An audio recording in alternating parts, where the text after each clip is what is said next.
Mark எழுதின சுவிசேஷம் அதிகாரம் 15. பொழுது விடிந்தவுடனே பிரதான ஆசாரியரும் மூப்பரும் வேதபாரகரும் ஆலோசனை சங்கத்தார் அனைவரும் கூடி ஆலோசனை பண்ணி இயேசுவை கட்டி கொண்டு போய் பிலாத்துவினிடத்தில் ஒப்பு கொடுத்தார்கள். பிலாத்து அவரை நோக்கி, நீ யூதருடைய ராஜாவா என்று கேட்டான். அதற்கு அவர், நீர் சொல்லுகிறபடிதான் என்றார். பிரதான ஆசாரியர்கள் அவன் மேல் அநேக குற்றங்களை சாட்டினார்கள். அவரோ மாறுதரம் ஒன்றும் சொல்லவில்லை. அப்பொழுது பிலாத்து மறுபடியும் அவரை நோக்கி, இதோ இவர்கள் உன்மேல் எத்தனையோ குற்றங்களை சாட்டுகிறார்களே, அதற்கு நீ உத்தரவு ஒன்றும் சொல்லுகிறதில்லையா என்று கேட்டான். இயேசுவோ அப்பொழுதும் உத்தரவு ஒன்றும் சொல்லவில்லை. அதனால் பிலாத்து ஆச்சரியப்பட்டான். காவல் பண்ணப்பட்டவர்களில் எவனை விடுதலையாக்க வேண்டுமென்று ஜனங்கள் கேட்டுக்கொள்வார்களோ அவனை அவர்களுக்காக விடுதலையாக்குவது பண்டிகை தோறும் பிலாத்துவுக்கு வழக்கமாயிருந்தது. கலகம் பண்ணி அந்த கலகத்தில் கொலை செய்து அதற்காக காவல் பண்ணப்பட்டவர்களில் பரபாஸ் என்னப்பட்ட ஒருவன் இருந்தான். ஜனங்கள் வழக்கத்தின்படியே தங்களுக்கு ஒருவனை விடுதலையாக்க வேண்டும் என்று சத்தமிட்டு கேட்டுக்கொள்ளத் தொடங்கினார்கள். பொறாமையினாலே பிரதான ஆசாரியர்கள் அவரை ஒப்பு கொடுத்தார்கள் என்று பிலாத்து அறிந்து அவர்களை நோக்கி, நான் யூதருடைய ராஜாவை உங்களுக்கு விடுதலையாக்க வேண்டும் என்றிருக்கிறீர்களா என்று கேட்டான். பரபாசை தங்களுக்கு விடுதலையாக்க வேண்டும் என்று ஜனங்கள் கேட்டுக்கொள்ளும்படி பிரதான ஆசாரியர்கள் அவர்களை ஏவி விட்டார்கள். பிலாத்து மறுபடியும் அவர்களை நோக்கி, அப்படியானால் யூதருடைய ராஜாவென்று நீங்கள் சொல்லுகிறவனை நான் என்ன செய்ய வேண்டும் என்று கேட்டான். அவனை சிலுவையில் அறையும் என்று மறுபடியும் சத்தமிட்டு சொன்னார்கள். அதற்கு பிலாத்து, ஏன், என்ன பொல்லாப்பு செய்தான் என்றான். அவர்களோ அவனை சிலுவையில் அறையும் என்று பின்னும் அதிகமாய் கூக்குரலிட்டு சொன்னார்கள். அப்பொழுது பிலாத்து ஜனங்களை பிரியப்படுத்த மனதுள்ளவனாய் பரபாசை அவர்களுக்கு விடுதலையாக்கி இயேசுவையோ வாரினால் அடிப்பித்து சிலுவையில் அறையும்படிக்கு ஒப்பு கொடுத்தான். அப்பொழுது போர்ச்சேவகர் அவரை தேசாதிபதியின் அரண்மனையாகிய மாளிகையில் கொண்டு போய் அவ்விடத்தில் போர்ச்சேவகருடைய கூட்டம் முழுவதையும் கூடிவரச் செய்து சிவப்பான மேல் அங்கியை அவருக்கு உடுத்தி முள்முடியை பின்னி அவருக்கு சூட்டி, யூதருடைய ராஜாவே வாழ்க என்று அவரை வாழ்த்தி அவரை சிரசில் கோலால் அடித்து அவர் மேல் துப்பி முழங்கால் படியிட்டு அவரை வணங்கினார்கள். அவரை பரியாசம் பண்ணின பின்பு சிவப்பான அங்கியை கழற்றி அவருடைய வஸ்திரங்களை அவருக்கு உடுத்தி அவரை சிலுவையில் அறையும்படி வெளியே கொண்டு போனார்கள். சிரேனே ஊரானும் அலெக்சந்தருக்கும் ரூப்புக்கும் தகப்பனுமாகிய சீமோன் என்னப்பட்ட ஒருவன் நாட்டிலிருந்து அவ்வழியே வருகையில் அவருடைய சிலுவையை சுமக்கும்படி அவனை பலவந்தம் பண்ணினார்கள். கபாலஸ்தலம் என்று அர்த்தம் கொள்ளும் கொல்கதா என்னும் இடத்துக்கு அவரை கொண்டு போய் வெள்ளை போலம் கலந்த திராட்சை ரசத்தை அவருக்கு குடிக்க கொடுத்தார்கள். அவர் அதை ஏற்றுக்கொள்ளவில்லை. அப்பொழுது அவரை சிலுவையில் அறைந்தார்கள். அதன் பின்பு அவருடைய வஸ்திரங்களை பங்கிட்டு ஒவ்வொருவன் ஒவ்வொரு பங்கை எடுத்துக்கொள்ளும்படி அவைகளை குறித்து சீட்டு போட்டார்கள். அவரை சிலுவையில் அறைந்தபோது 3ஆம் மணி வேளையாயிருந்தது. அவர் அடைந்த ஆக்கினையின் முகாந்திரத்தை காண்பிக்கும் பொருட்டு யூதருடைய ராஜா என்று எழுதி சிலுவையின் மேல் கட்டினார்கள். அல்லாமலும் அவருடைய வலது பக்கத்தில் ஒருவனும் அவருடைய இடது பக்கத்தில் ஒருவனுமாக 2 கள்ளரை அவரோட கூட சிலுவைகளில் அறைந்தார்கள். அக்கிரமக்காரரில் ஒருவனாக எண்ணப்பட்டார் என்கிற வேத வாக்கியம் அதனால் நிறைவேறிற்று. அந்த வழியாய் நடந்து போகிறவர்கள் தங்கள் தலைகளை துலுக்கி, ஆ ஆ, தேவாலயத்தை இடித்து 3 நாளைக்குள்ளே கட்டுகிறவனை, உன்னை நீயே ரட்சித்துக்கொள், சிலுவையில் இருந்து இறங்கி வா என்று அவரை தூஷித்தார்கள். அப்படியே பிரதான ஆசாரியரும் வேதபாரகரும் தங்களுக்குள்ளே பரியாசம் பண்ணி, மற்றவர்களை ரட்சித்தான், தன்னைத்தான் ரட்சித்துக் கொள்ள திராணி இல்லை, நாம் கண்டு விசுவாசிக்கத்தக்கதாக இஸ்ரவேலுக்கு ராஜாவாகிய கிறிஸ்து இப்பொழுது சிலுவையில் இருந்து இறங்கட்டும் என்று சொல்லிக் கொண்டார்கள். அவரோட கூட சிலுவைகளில் அறையப்பட்டவர்களும் அவரை நிந்தித்தார்கள். 6ஆம் மணி நேரம் முதல் 9ஆம் மணி நேரம் வரைக்கும் பூமி எங்கும் அந்தகாரம் உண்டாயிற்று. 9ஆம் மணி நேரத்திலே இயேசு எலோயி எலோயி லாமா சபக்தானி என்று மிகுந்த சத்தமிட்டு கூப்பிட்டார். அதற்கு என் தேவனே, என் தேவனே, ஏன் என்னை கைவிட்டீர் என்று அர்த்தமாம். அங்கே நின்றவர்களில் சிலர் அதை கேட்டபொழுது, இதோ எலியாவை கூப்பிடுகிறான் என்றார்கள். ஒருவன் ஓடி கடற்காளானை காடியிலே தோய்த்து அதை ஒரு கோலில் மாட்டி அவருக்கு குடிக்க கொடுத்து, பொறுங்கள், எலியா இவனை இறக்க வருகிறானா பார்ப்போம் என்றான். இயேசு மகா சத்தமாய் கூப்பிட்டு ஜீவனை விட்டார்.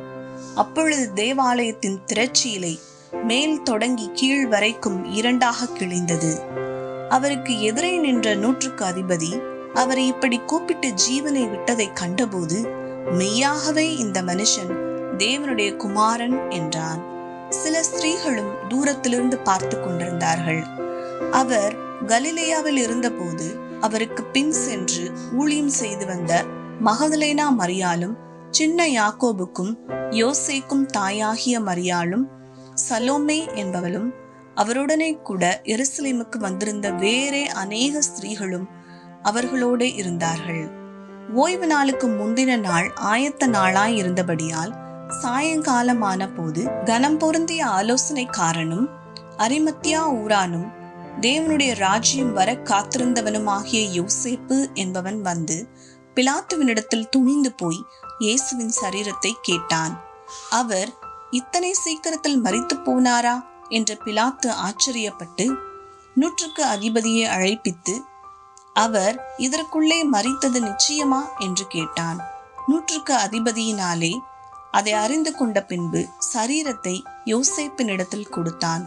அவன் போய் மெல்லிய துப்பட்டியை வாங்கி கொண்டு வந்து அவரை இறக்கி அந்த துப்பட்டியிலே சுற்றி கண்மலையில் வெட்டியிருந்த கல்லறையிலே அவரை வைத்து கல்லறையின் வாசலில் ஒரு கல்லை புரட்டி வைத்தான்.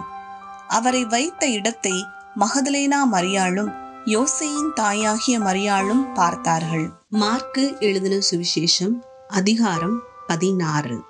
ஓய்வு நாளான பின்பு மகதலேனா மரியாளும் யாக்கோபின் தாயாகிய மரியாளும் சலோமே என்பவளும் அவருக்கு சுகந்த வர்க்கமிடும்படி அவைகளை வாங்கி கொண்டு வாரத்தின் முதலாம் நாள் அதிகாலையிலே சூரியன் உதயமாகிற போது கல்லறையின் இடத்தில் வந்து, கல்லறையின் வாசலில் இருக்கிற கல்லை நமக்காக எவன் புரட்டி தள்ளுவான் என்று ஒருவரோடொருவர் சொல்லிக் கொண்டார்கள். அந்த கல் மிகவும் பெரிதாய் இருந்தது. அவர்கள் ஏறிட்டு பார்க்கிற போது அது தள்ளப்பட்டிருக்க கண்டார்கள். அவர்கள் கல்லறைக்குள் பிரவேசித்து வெள்ளை அங்கி தரித்தவனாய் வலது பக்கத்தில் உட்கார்ந்திருந்த ஒரு வாலிபனை கண்டு பயந்தார்கள். அவன் அவர்களை நோக்கி, பயப்படாதிருங்கள், சிலுவையில் அறையப்பட்ட நசரேயனாகிய இயேசுவை தேடுகிறீர்கள். அவர் உயிர்த்தெழுந்தார். அவர் இங்கே இல்லை. இதோ அவரை வைத்த இடம். நீங்கள் அவருடைய சீஷரிடத்திற்கும் பேதுருவினிடத்திற்கும் போய், உங்களுக்கு முன்னே கலிலேயாவுக்கு போகிறார், அவர் உங்களுக்கு சொன்னபடியே அங்கே அவரை காண்பீர்கள் என்று அவர்களுக்கு சொல்லுங்கள் என்றான். நடுக்கமும் திகிலும் அவர்களை பிடித்தபடியால் அவர்கள் சீக்கிரமாய் வெளியே வந்து கல்லறையை விட்டு ஓடினார்கள். அவர்கள் பயந்திருந்தபடியினால் ஒருவருக்கும் ஒன்றும் சொல்லாமற் போனார்கள்.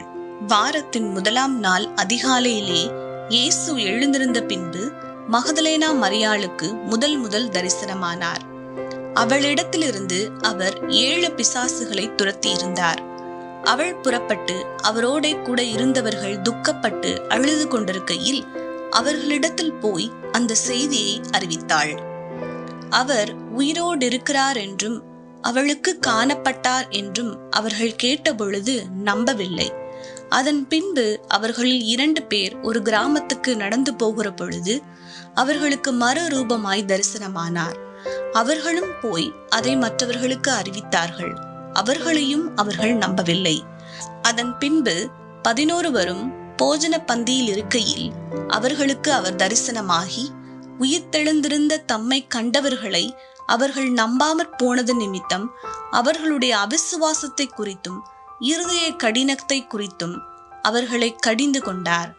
பின்பு அவர் அவர்களை நோக்கி, நீங்கள் உலகமெங்கும் போய் சர்வ சிருஷ்டிக்கும் சுவிசேஷத்தை பிரசங்கியுங்கள். விசுவாசம் உள்ளவனாகி ஞானஸ்நானம் பெற்றவன் இரட்சிக்கப்படுவான், விசுவாசியாதவனோ ஆக்கினைக்குள்ளாக தீர்க்கப்படுவான். விசுவாசிக்கிறவர்களால் நடக்கும் அடையாளங்கள் ஆவன: என் நாமத்தினாலே பிசாசுகளை துரத்துவார்கள், நவமான பாஷைகளை பேசுவார்கள், சர்ப்பங்களை எடுப்பார்கள், சாவுக்கேதுவான யாதொன்றை குடித்தாலும் அது அவர்களை சேதப்படுத்தாது, வியாதியஸ்தர் மேல் கைகளை வைப்பார்கள், அப்பொழுது அவர்கள் சுஸ்தமாவார்கள் என்றார். இவ்விதமாய் கர்த்தர் அவர்களுடனே பேசின பின்பு பரலோகத்துக்கு எடுத்துக் கொள்ளப்பட்டு தேவனுடைய வலது பாரசத்தில் உட்கார்ந்தார். அவர்கள் புறப்பட்டு போய் எங்கும் பிரசங்கம் பண்ணினார்கள்.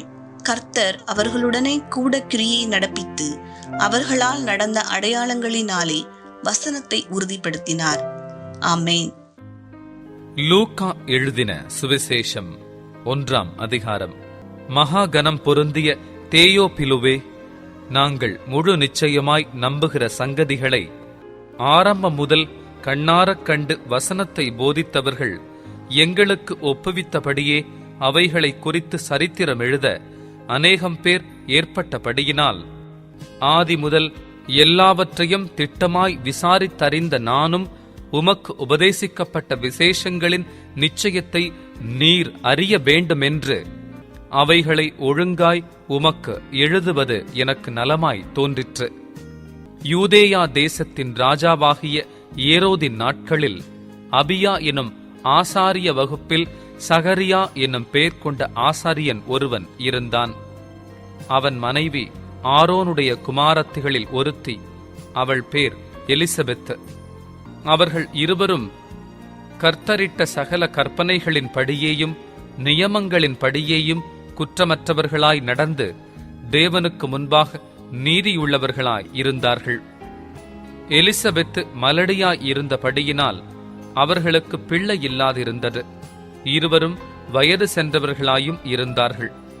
அப்படியிருக்க அவன் தன் ஆசாரிய வகுப்பின் முறைப்படி தேவ சந்நிதியிலே ஆசாரிய ஊழியம் செய்து வருகிற காலத்தில் ஆசாரிய ஊழிய முறைமையின்படி அவன் தேவாலயத்துக்குள் பிரவேசித்து தூபம் காட்டுகிறதற்கு சீட்டை பெற்றான். தூபங்காட்டுகிற வேளையிலே ஜனங்கள் எல்லாரும் கூட்டமாய் வெளியே ஜெபம் பண்ணிக் கொண்டிருந்தார்கள். அப்பொழுது கர்த்தருடைய தூதன் ஒருவன் தூபபீடத்தின் வலது பக்கத்திலே நின்று அவனுக்கு தரிசனமானான். சகரியா அவனை கண்டு கலங்கி பயமடைந்தான். தூதன் அவனை நோக்கி, சகரியாவே, பயப்படாதே, உன் வேண்டுதல் கேட்கப்பட்டது. உன் மனைவியாகிய எலிசபெத்து உனக்கு ஒரு குமாரனை பெறுவாள். அவனுக்கு யோவான் என்று பெயரிடுவாயாக. உனக்கு சந்தோஷமும் மகிழ்ச்சியும் உண்டாகும். அவன் பிறப்பி நிமித்தம் அநேகர் சந்தோஷப்படுவார்கள். அவன் கர்த்தருக்கு முன்பாக பெரியவனாயிருப்பான். திராட்சரசமும் மதுவும் குடியான். தன் தாயின் வயிற்றிலிருக்கும் போதே பரிசுத்த ஆவியினால் நிரப்பப்பட்டிருப்பான். அவன் இஸ்ரவேல் சந்ததியாரில் அநேகரை அவர்கள் தேவனாகிய கர்த்தரிடத்திற்கு திருப்புவான். பிதாக்களுடைய இருதயங்களை பிள்ளைகளிடத்திற்கும் கீழ்ப்படியாதவர்களை நீதிமான்களுடைய ஞானத்திற்கும் திருப்பி உத்தமமான ஜனத்தை கர்த்தருக்கு ஆயத்தம் படுத்தும்படியாக அவன் எலியாவின் ஆவியும் பலமும் உடையவனாய் அவருக்கு முன்னே நடப்பான் என்றார். அப்பொழுது சகரியா தேவதூதனை நோக்கி, இதை நான் எதினால் அறிவேன்? நான் கிழவனாயிருக்கிறேன், என் மனைவியும் வயது சென்றவளாயிருக்கிறாளே என்றான். தேவதூதன் அவனுக்கு பிரதியுத்தரமாக, நான் தேவ சந்நிதானத்தில் நிற்கிற காபிரியேல் என்பவன். உன்னுடனே பேசவும் உனக்கு இந்த நற்செய்தியை அறிவிக்கவும் அனுப்பப்பட்டு வந்தேன். இதோ, தகுந்த காலத்திலே நிறைவேறப் போகிற என் வார்த்தைகளை நீ விசுவாசியாதபடியினால் இவைகள் சம்பவிக்கும் நாள் மட்டும் நீ பேசக்கூடாமல் ஊமையாய் இருப்பாய் என்றான். ஜனங்கள் சகரியாவுக்கு காத்திருந்து அவன் தேவாலயத்தில் தாமதித்ததினால் ஆச்சரியப்பட்டார்கள். அவன் வெளியே வந்தபோது அவர்களிடத்தில் பேசக்கூடாமல் இருந்தான். அதனாலே தேவாலயத்தில் ஒரு தரிசனத்தை கண்டான் என்று அறிந்தார்கள். அவனும் அவர்களுக்கு சைகை காட்டி ஊமையாய் இருந்தான். அவனுடைய ஊழியத்தின் நாட்கள் நிறைவேறின உடனே தன் வீட்டுக்குப் போனான். அந்நாட்களுக்கு பின்பு அவன் மனைவியாகிய எலிசபெத்து கர்ப்பவதியாகி, ஜனங்களுக்குள்ளே எனக்கு உண்டாயிருந்த நிந்தையை நீக்கும்படியாக கர்த்தர் இந்த நாட்களில் என் மேல் கடாட்சம் வைத்து எனக்கு இப்படி செய்து அருளினார் என்று சொல்லி 5 மாதம் வெளிப்படாதிருந்தாள். 6ஆம் மாதத்திலே காபிரியேல் என்னும் தூதன் கலிலேயாவில் உள்ள நாசரேத் என்னும் ஊரில் தாவீதின் வம்சத்தானாகிய யோசேப்பு என்கிற நாமமுள்ள புருஷனுக்கு நியமிக்கப்பட்டிருந்த ஒரு கன்னிகையினிடத்திற்கு தேவனாலே அனுப்பப்பட்டான். அந்த கன்னிகையின் பேர் மரியாள். அவள் இருந்த வீட்டில் தேவதூதன் பிரவேசித்து, கிருபை பெற்றவளே வாழ்க, கர்த்தர் உன்னுடனே இருக்கிறார், ஸ்திரீகளுக்குள்ளே நீ ஆசீர்வதிக்கப்பட்டவள் என்றான். அவளோ அவனைக் கண்டு அவன் வார்த்தையினால் கலங்கி, இந்த வாழ்த்துதல் எப்படிப்பட்டதோ என்று சிந்தித்துக் கொண்டிருந்தாள். தேவதூதன் அவளை நோக்கி, மரியாளே, பயப்படாதே, நீ தேவனிடத்தில் கிருபை பெற்றாய். இதோ நீ கர்ப்பவதியாகி ஒரு குமாரனை பெறுவாய். அவருக்கு இயேசு என்று பெயரிடுவாயாக. அவர் பெரியவராயிருப்பார், உன்னதமானவருடைய குமாரன் எண்ணப்படுவார். கர்த்தராகிய தேவன் அவருடைய பிதாவாகிய தாவீதின் சிங்காசனத்தை அவருக்கு கொடுப்பார். அவர் யாக்கோபின் குடும்பத்தாரை என்றென்றைக்கும் அரசாளுவார்.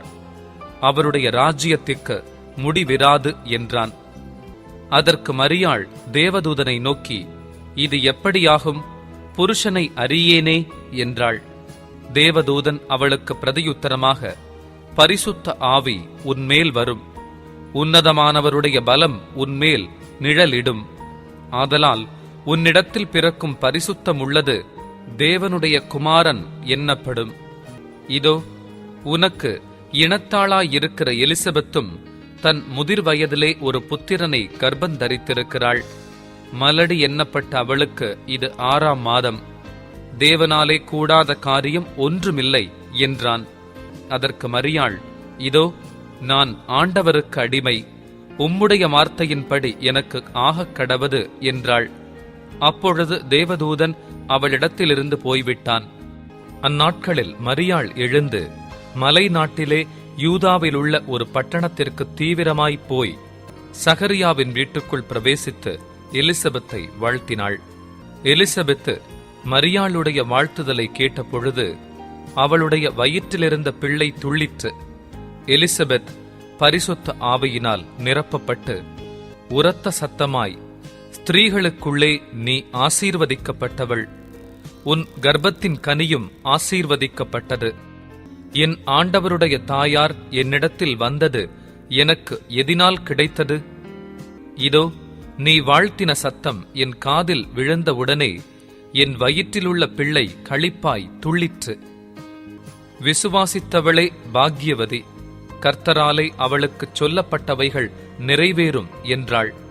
அப்பொழுது மரியாள், என் ஆத்துமா கர்த்தரை மகிமைப்படுத்துகிறது, என் ஆவி என் இரட்சகராகிய தேவனில் களி கூறுகிறது. அவர் தம்முடைய அடிமையின் தாழ்மையை நோக்கி பார்த்தார். இதோ இது முதல் எல்லா சந்ததிகளும் என்னை பாக்கியவதி என்பார்கள். வல்லமை உடையவர் மகிமையானவைகளை எனக்குச் செய்தார். அவருடைய நாமம் பரிசுத்தமுள்ளது. அவருடைய இரக்கம் அவருக்கு பயந்திருக்கிறவர்களுக்கு தலைமுறை தலைமுறைக்கும் உள்ளது. தம்முடைய புயத்தினாலே பராக்கிரமம் செய்தார். இருதய சிந்தையில் அகந்தையுள்ளவர்களை சிதறடித்தார். பலவான்களை ஆசனங்களிலிருந்து தள்ளி தாழ்மையானவர்களை உயர்த்தினார்.